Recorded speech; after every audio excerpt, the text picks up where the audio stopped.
जय हिंद दोस्तों। तो दोस्तों मैं कोई भी वीडियो आप सभी को ये प्रेशर देके नहीं कहा होगा कि आप शेयर करिए, लेकिन मैं इस वीडियो को शेयर करने के लिए कह रहा हूं क्योंकि आज के इस वीडियो में हम सहारा रिफंड पोर्टल के बारे में कुछ बात करने वाले हैं जिसको सभी निवेशक को जानना बहुत ही जरूरी है। जब तक निवेशक जागरूक नहीं होगा तब तक सहारा का भुगतान नहीं हो सकता है। ये बात आप कान में आज घुसा लीजिए।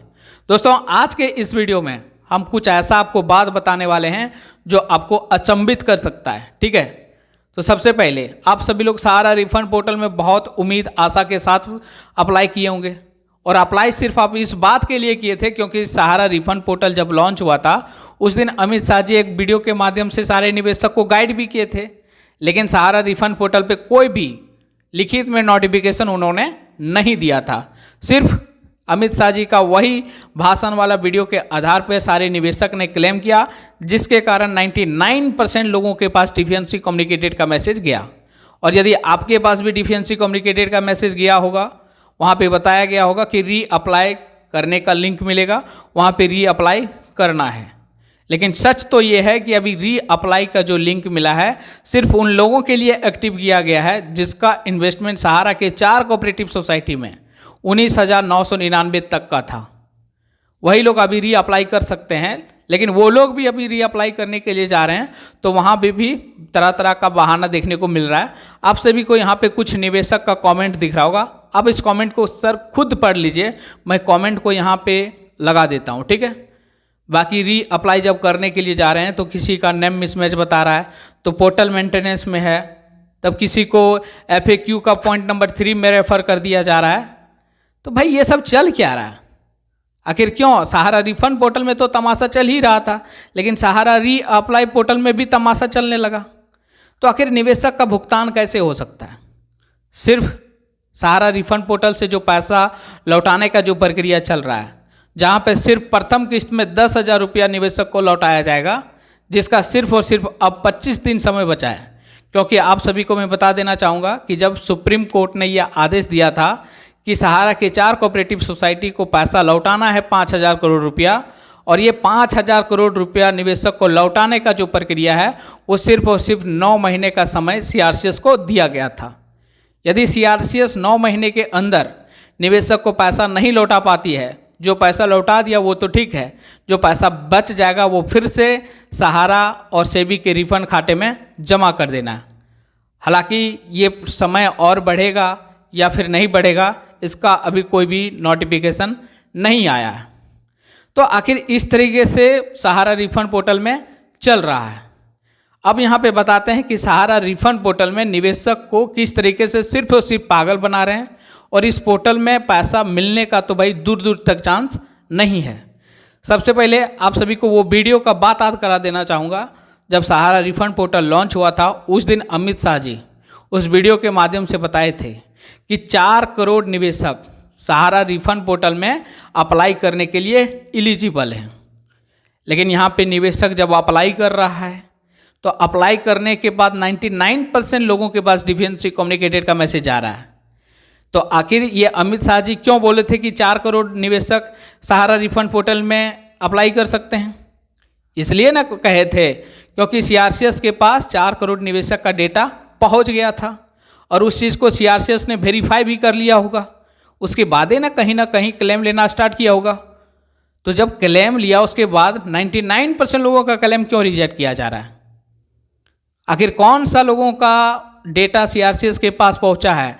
आखिर कौन सा वो 4 करोड़ निवेशक हैं जिसका डेटा CRCS के पास गया है? आखिर कौन वो लोग हैं जो सहारा रिफंड पोर्टल में अप्लाई कर रहे हैं जिसके और निवेशक के पास ये मैसेज आ रहा है कि अब सोसाइटी का सदस्य नहीं है? आखिर ये चल क्या रहा है भाई, समझ में नहीं आ रहा है। दोस्तों इस तरीके से चल रहा है।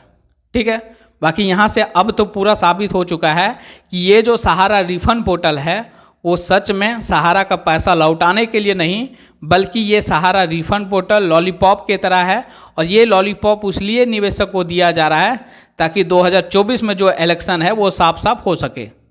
ठीक है दोस्तों, आप सभी को ये बात अब तो खुद समझ में आ गया होगा। बाकी आप जब री अप्लाई करने जा रहे हैं या फिर सहारा रिफंड पोर्टल में अप्लाई कर रहे हैं तो आपके पास क्या प्रॉब्लम आ रहा है कमेंट सेक्शन में ज़रूर बताइएगा, क्योंकि अभी यदि हम लोग एक्टिव नहीं हुए तो समझ जाइए फिर से ये मैटर 5 साल के लिए एक्सटेंड होने वाला है, क्योंकि फिर से ये मैटर भाई फिर से चुनाव में ही उठेगा, बाकी बीच में उठने वाला नहीं है। यहाँ पे बात समझने वाले भी है, ठीक है दोस्तों। एक डेटा जो आप सभी को बिल्कुल ध्यान देना चाहिए, आप सभी को ये पता होगा 25,000 करोड़ रुपया सहारा सेबी के रिफंड खाते में पड़ा हुआ है।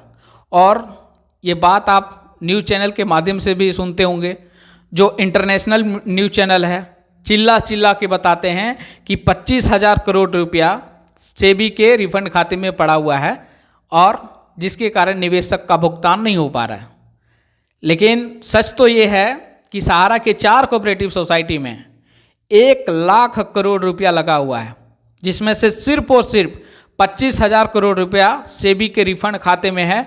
बाकी और पैसा कहाँ है? 75,000 करोड़ रुपया और कहाँ है? मैच्योरिटी के बाद यही पैसा 2 लाख करोड़ रुपया हो गया है लगभग, जो भाई साहब डेटा अभी निकल के आ रही है। तो आखिर और पैसा गया कहाँ? सहारा रिफंड पोर्टल ब्याज सहित पैसा लौटाएगा या फिर सिर्फ उसका जो कैपिटल है वो लौटाएगा? इसके बारे में कोई भी किसी को जानकारी मिला है? नहीं मिला है भाई। यहाँ पे क्या होने वाला है इसका कोई पता नहीं है।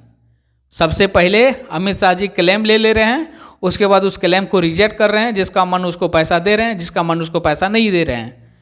तो आखिर ये डेटा है किसका? सीआरसीएस के पास 4 करोड़ जो डेटा है किसका डेटा है? अमित शाह जी कम से कम आप बताइएगा ना, ये बहाना नहीं होता है, ठीक है। हाँ भाई, जो अब डेटा हम लोग डाल रहे होंगे या फिर सोसाइटी ने आपको दिया होगा, भाई मिसमैच हुआ होगा, लेकिन ये रास्ता नहीं है। आपको रास्ता निकालना पड़ेगा बीच का। आखिर कैसे सही जो इन्वेस्टर है उसको आइडेंटिफाई किया जाए, ये चीज़ तो देखना पड़ेगा। लेकिन सीआरसीएस वाले निवेशक को बोल रहे हैं आप सोसाइटी में जाइए।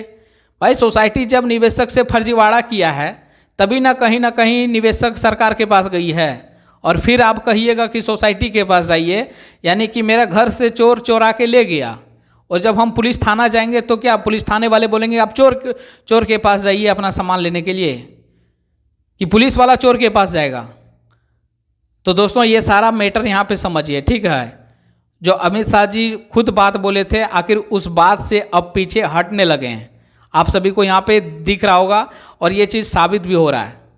तो ऐसे काम नहीं चलने वाला है, हम लोगों को जागरूक होना पड़ेगा और 2024 में हम लोगों को भी सबक अब सिखाना पड़ेगा, और कोई भी रास्ता नहीं है दोस्तों।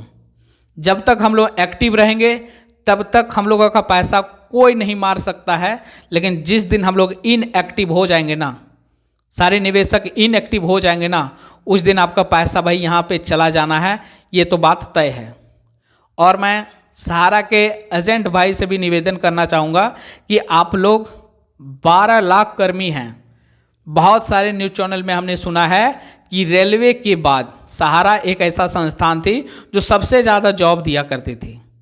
तो 12 लाख कर्मी हैं, जिस दिन 12 लाख केवल एजेंट चालेगा ना, उस दिन सहारा का भुगतान होना शुरू हो जाएगा। बाकी बात जिस भी एजेंट का भाई कमीशन नहीं आया ना, उनका भी कमीशन आ जाएगा। तो आप लोग कम से कम इस मुद्दा को और भी गर्म बनाइए, क्योंकि यदि एक सहारा का एजेंट भी चालेगा और सहारा के एजेंट के कारण ही इतना पैसा सोसाइटी के अंदर जमा हुआ है, क्योंकि एजेंट के कारण ही सारे निवेशक डूबे हुए हैं, ठीक है। क्योंकि यहाँ पे सुब्रत राय किसी के घर में पैसा लेने के लिए नहीं गए थे, बल्कि एजेंट ने ही विश्वास दिलाया था। कम से कम यहाँ पे सहारा एजेंट को भी कर्तव्य निभाना चाहिए, ठीक है। बाकी आज के लिए इतना ही, फिर से मिलते हैं नेक्स्ट वीडियो में। जय हिंद, जय भारत।